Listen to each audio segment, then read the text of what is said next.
How would you say that the loss of Zennen affected you mentally?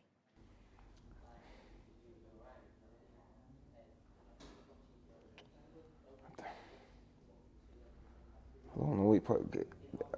Right now, it affects me in a sense where I don't get people's pain. I don't understand it, so I don't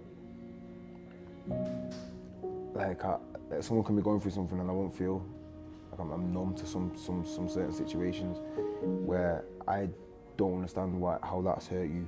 But you haven't been through more pain than me in my head, and that's just installed in me. I think my mum's the same, you know. She doesn't we don't feel anything for anybody. It's a strange one because you just, like I say, you're just numb to it. You're just numb to a situation. Like you never.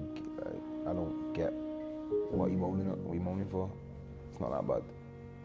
I've been through worse. What you're moaning at? And that's how I think in my head. Zennen was a lot older than me. He died when he was 27. I was 10. But from what I can remember, obviously I only knew him for 10 years of my life. I'm 30 now. But from what I can remember, he always used to get me everything. He used to buy me everything. He bought me my first PlayStation, my first motorbike, my first pedal bike.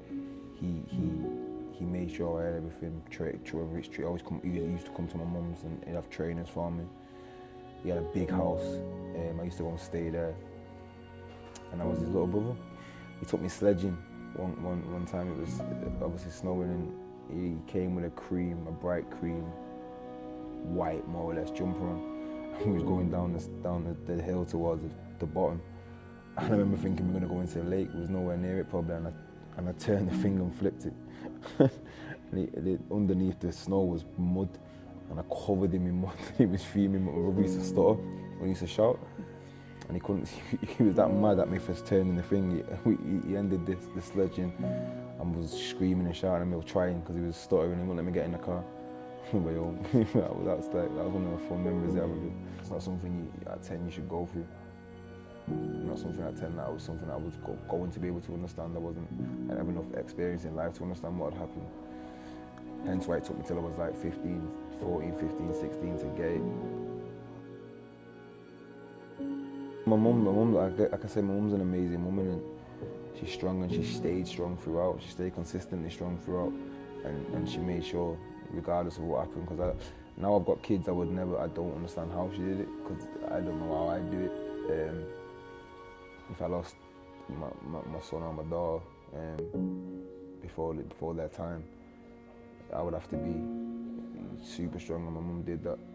And my mum buried her son, or cremated her son, lost her son, however you want to put it, and she was able to stay strong for me. She'll never tell me, but I guess she was, like, I understand that she would have been. Only now, in the past few years, that I've realised that she would have been like petrified when I'm going out and I'm not coming home till certain hours of the night, and I'm getting in trouble and come home and I'm getting in fights, and she'll see blood on my t-shirts and stuff like that.